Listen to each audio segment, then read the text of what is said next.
Hi everyone, welcome back to my channel. Today we're gonna do an August K-pop review, but first we're gonna do a quick little Busta Rhymes mode of groups both you and I do not care about.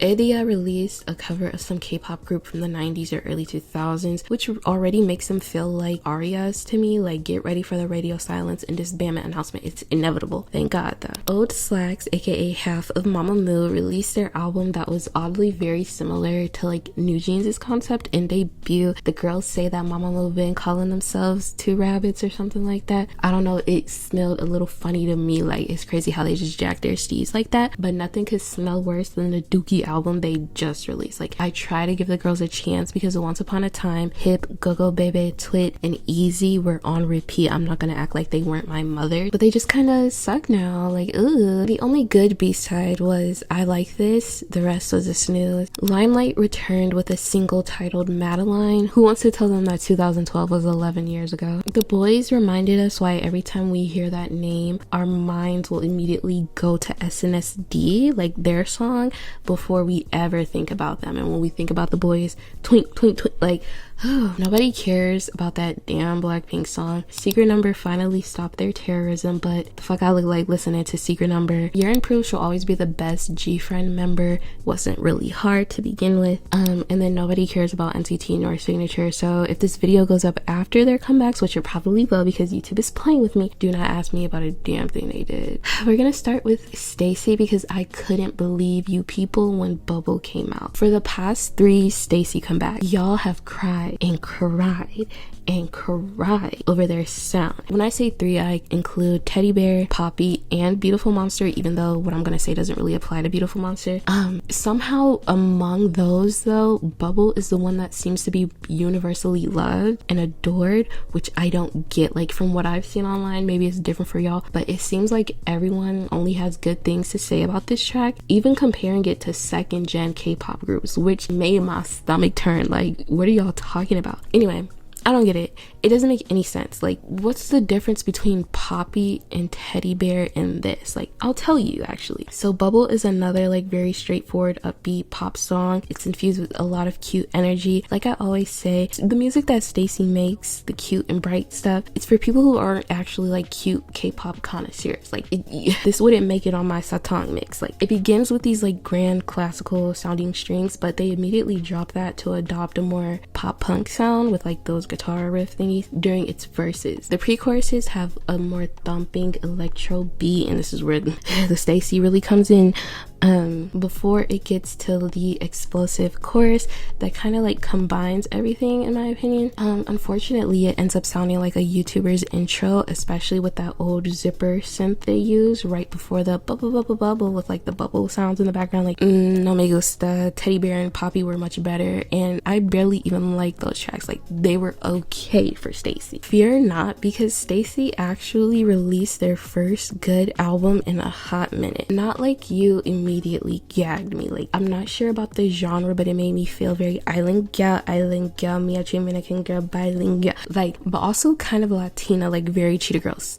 I guess that makes me Dominican. I don't know. It was fun, and like none of the girls' voices pissed me off, so we had to add this one to the like songs on Spotify. The claps in the bridge did it for me. Again, it was getting really ethnic. Like, the only thing I don't really care for is the you with like the effects on it.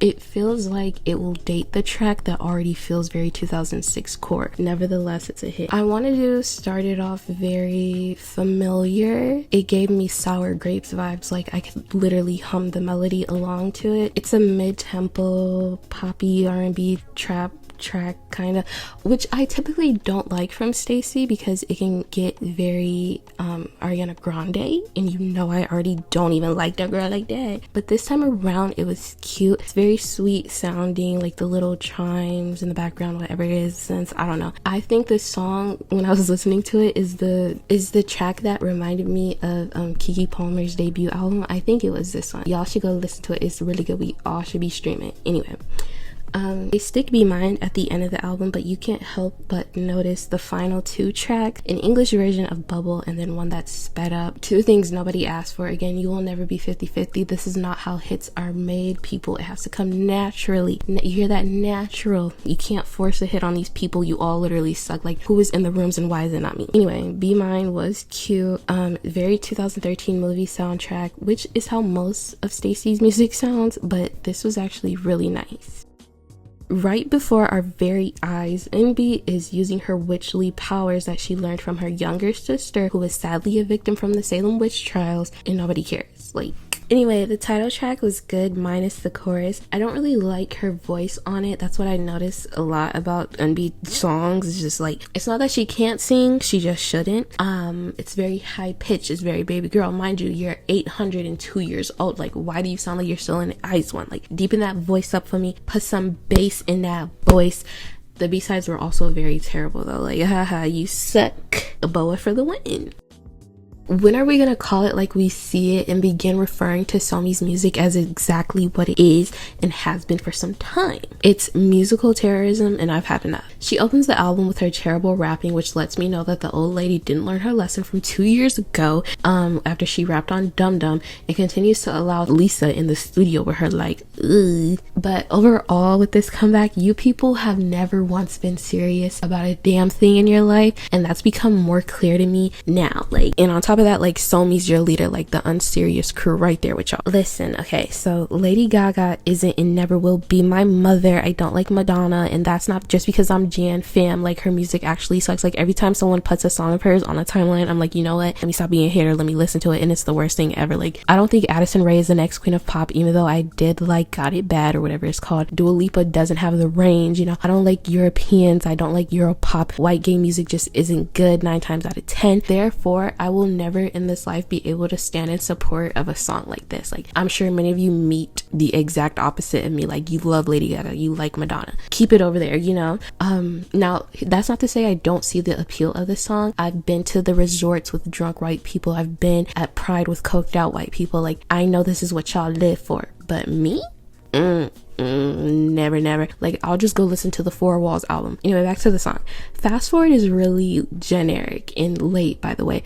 Well, kinda, because like the Chromatica reject probably could have done something years ago. Like, she was in her Lady Gaga bag. But I don't know, with like Everglow's comeback, the Espa Tetris song, Stacy, whatever they was doing, the 2010s are clearly very much so back, so she might be right on time with this one. Still, it's a very terrible song. Like I said, I see the appeal of it. I see where it can be enjoyable for you people. Like, the production is cute, it's fun, but none for me. Oh, I'm not hungry. I don't care for the lyrics, especially do not care for that. I don't care for her little Madonna Vogue section in like the second verse, if that's even what it is. I definitely don't care for the vocals. Just like eunbi is very baby girl, like bass in the voice, okay? She sounded like Kim from Real Housewives at one point as well, like with the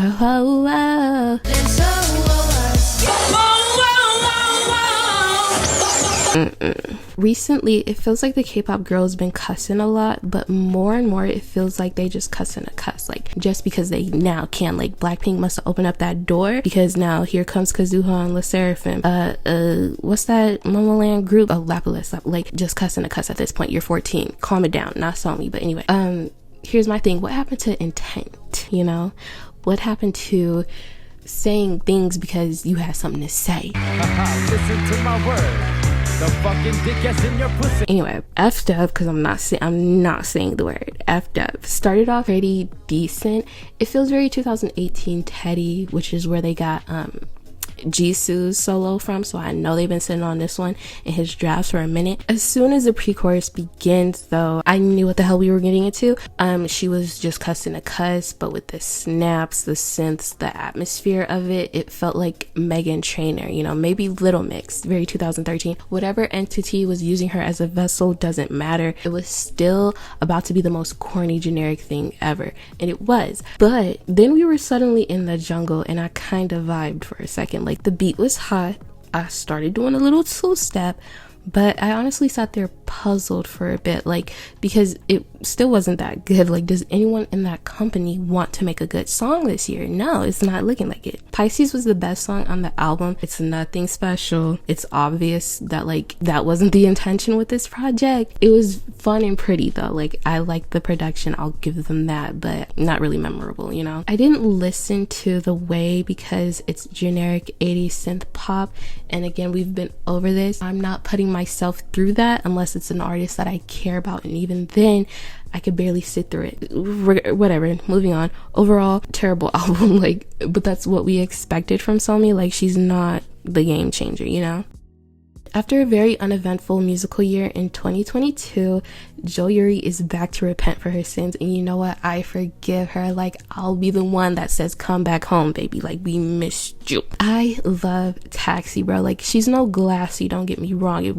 She'll never be able to top that, unfortunately. But it's a very good peace offering. First of all, it reminded me so much of SNSD for some reason. Like, as soon as the song started playing, I was Taeyeon on stage shouting all over the song while Sooyoung was like sitting in the back with her 3 seconds of lines. Like, I don't know, but it added to my overall listening experience, and I really liked it. Taxi, it's bright, it's bouncy and fun, especially in its verses with its funky pulsing beat and the piano. Oh, the piano, girl. I also love the little shouty responses to whatever she was singing. Yeah, now let's go. It helps liven up the song, one, but two, it also reminded me of Janet Jackson. Like, where's that tweet that said she paved the way for Q concepts in K-pop? It's starting to click for me. I get what you meant, sister. Anyway, the chorus is also incredibly fun, and it keeps that bouncy feeling, and I like the post-chorus section as well. It could be a bit more punchy. Like, I don't know what the chorus of Glassy does, but we could have did that here. I don't know what to tell you, but it's still a great song. As soon as Lemon Black Tea began, I almost killed myself. Like, it was that serious, bro. The song is too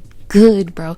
Yuri has one of the best tones I've ever heard, not just in K-pop, but like ever, and it's never sounded better than it did here. Her light and airy vocals, but it's like also kind of not husky, I don't know how to describe it, but like whatever it is, it's just too much for me. The production is very minimal, but that literally doesn't even matter because it gets the job done at the end of the day.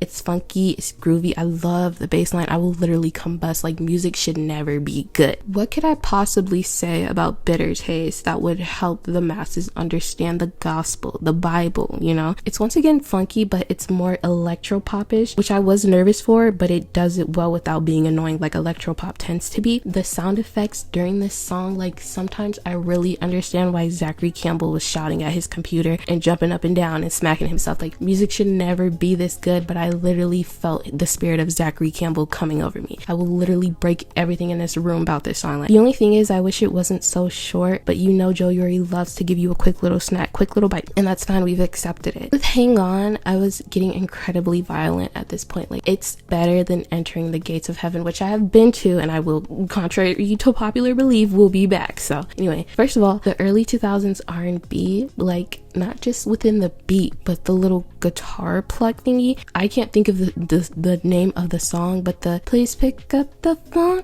it sounds like you seen you still have love for me, girl. Like, they literally stole it from that song, but I don't care because it's a 50 Cent song. I just don't remember the name of the song. Anyway, fuck him. Like, but still, can we take a moment and just thank God that they did, like, not only for giving me this, but for not having a horrible ass Korean rapper on it. Like, because I just know if they gave this to one of my favorite new girls, or like one that I don't care about, like, let's say Giselle, the singer, the Giselle with a J, not the G, not from aespa. Anyway, like, the poor man's J Park would have been all over this. So thank you, Yuri, for being a soloist, a real bitch at this point. Like, the final song is Bruise. This is a return to Yuri's true form. It's a slow ballad. It's just her and the piano, you know, very beautiful, nice vocals, the layering, like she was eating. But after the 4 tracks she just gave us, which were really upbeat and fun, it's a bit hard for me to sit through this one. Like, I'll have to return to it one day to really digest it, because I wasn't paying attention, because my mind was just like, we need to loop it back, you know. But this was cute. V is one of, if not the last BTS member not currently property to the South Korean military to begin his solo activities. He released 2 singles, Rainy Days and Love Me Again, ahead of the album's September release, which really isn't even an album because it's only 6 tracks and it's like, you're BTS, you could give us more, but okay. Anyway, both songs were very lo-fi type R&B, which I could do without. Like I said, I listen to real men, okay? If I'm going to listen to a man, if I'm gonna go out of my way, I would rather go to the real thing. How many times do I have to tell y'all? Lucky Day, Gallant, Duckworth, Illusia. Like, I don't care about the rest of yous at all. But this was okay. This was fine. It definitely put me to sleep, but his Kermit froggy throaty vocals definitely woke me back up, you know, so I can make a joke about it. It was nice, nothing special, nothing to write home about as usual, but it's okay. It was decent. The 2 that you would think, like I said, for me, my top 3 BTS soloists, like if I had to pick one, would have been V, Jungkook, and Jimin, and all of them really disappointed me so far. But it's not like, wow, this song is whack. It's more like, I'm expecting more and you're giving me nothing, you know? Anyway, I also saw that he was working with Min Heejin for this album, but I'm already bored visually. Like, the cover is a picture of his dog or something like that. Looks lame, like You'll Never Be the Bunny from New Jeans. And then like the music videos were boring. I saw he had a little Michael Jackson Rock With You outfit on, which was really pissing me off because You'll Never Be him, and I know that there was something said about the album being inspired by the 70s, and I'm not getting that, and that really made me mad. But whatever, we just gonna wait and see for the real thing. I'm still not on the tripleS train with y'all, so I don't know why you people always look forward to my reviews about them and always ask me about them. Like, it's cute, I find it endearing, but I feel like 9 times out of 10 I probably got something negative to say. Anyway, I don't know the lore. I don't know if this is a group comeback or if this is one of the units. It's not really clear to me. I'm going to talk about that in a second. But the point is, I don't know what to like compare it to if that's the case. Like with Crystal Eyes, I obviously knew that was a unit, so I compared it to Acid Demons from The Hill. Anyway, but what I do know is that this is like their 4th group release, their 4th release, child, I don't know, and I still get mad at their vocals. Like, time and time again, I talk about how weak these girls are vocally and nobody's listening to me. Like, what is that? I need them to get some vocal trainers in the room with them because it really makes the song unenjoyable for me. And then another thing, like I said, the difference in their units isn't very clear. Maybe it's because everything's under the same name, unlike with Luna, like it was Luna / Odd Circle, and then they have like different music pages on Spotify and Apple Music and so on, which is very convenient for them to have it under one name. But I wish there was a way for them to like spell it out, like this is a unit and this is the group, you know? Anyway, but another thing though with that is that like I feel like their sounds are very similar. I'm gonna compare them to Luna again, but Luna 1/3, Luna Odd Circle, and Luna YY by Y, they all had very distinctive sounds, but that's not really present with tripleS.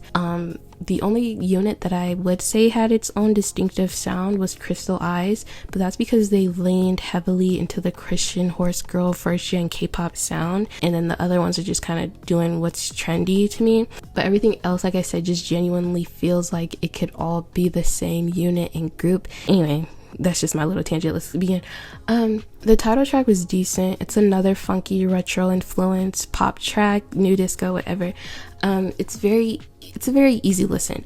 It's completely inoffensive, but it just doesn't move me. There's nothing memorable about it, which is disappointing because it's very reminiscent of Generation. It's much more brighter, but at the same time it's kind of less in your face. And with this, I was hoping like, okay, this is your second attempt at this, like we could do much better this time. And they kind of do. It feels more developed. There's actually a second verse and a bridge, and there's lots of ad-libs and backing vocals and all of that. It feels like they allowed the song to fully flesh out, but like I said, it's less memorable and not as catchy as Generation is. I'm also sick and tired of those la la las in their song. Like, you know how artists become known for aspects of their songs Victoria Monet recently used a lot of strings and horns. It's what ties her music together despite the difference in genres. Luna was also known to experiment, but what keeps them uniform was like the synths and the textures they created with their sound, like the overall design. With Brandy or Janet, you would probably say their vocal stacking and layering. With tripleS, it's shaping up to be those horrible la-la-las, and other times where they like sing talk in unison, and I'm sick of it. Like, I really am. Anyway, the next track is Complexity. I almost skipped it because the beginning sounds like it belongs on a 2013 movie soundtrack, but it was kind of worth the listen at the same time. I don't know. It is a bit repetitive, and I could use a little bit more from them vocally, but you know, we're never getting that. But I still really like the production. Like, despite the cyberpunk kind of like future based deep house-esque production, I don't know where to place it, it feels very bright and fun. Like, I really liked it, but it's not something I'd come back to. It's very much a every few months type of song. Like, with Black Soul Dress, the song immediately captured my attention. The first few tracks were bordering on tedious listens, and I just was out of it. I was like, girl, y'all be hyping up tripleS so much for nothing. But then immediately that album was brought back to life with Black Soul Dress. Like, it's still a funky retro influenced pop track, but something about it just commanded my attention. I love the synths and thumping beat throughout the verses. The build-up is also really nice, but the chorus, it's so underwhelming. Like, it just takes me out of whatever atmosphere they were creating initially. I don't like the da-da-da part, like, ew, piss me off, mad, I'm mad. The gospel is finally heard on the two-step track Soul Sonyo Sound. I love two-step and garage so much. Like, something about the typical shuffled beat just does it for me every time. It doesn't matter what song it is, I'm probably gonna love it. It's gonna be my favorite thing ever. The track is reminiscent of Odd Eye Circle's Lunatic. The oddly playful and airy high-pitched vocals they use, coupled with like the ad-libs in the back, the ethereal dreamy synths, the beat, like, immediately reminded me of that song in old Luna. Crybaby pissed me off. Nobody wants to hear another generic pop rock song from a K-pop group. You can absolutely keep it. Olivia Rodrigo, when I find you, bro, when I find you, you will pay. Speed Love is the final track. They revisit the drum and bass genre that they did on the Rising EP. This time it's more liquid drum and bass. The production is really interesting. It's kind of funky and jazzy a bit. Still, I think I may need more time with it or something because it hasn't immediately captured me, and I don't see myself clicking on it that often. I didn't pay attention to a thing they did vocally, but we know that's never gonna be there. So anyway, I already talked about Whack Ass Everglow, Boring aespa, and Forgettable Jihyo a couple of videos ago, so if you care about them and want to know my opinion, you can go watch that. But this is where the video will end. Thank you for watching. I hope you enjoyed. Bye.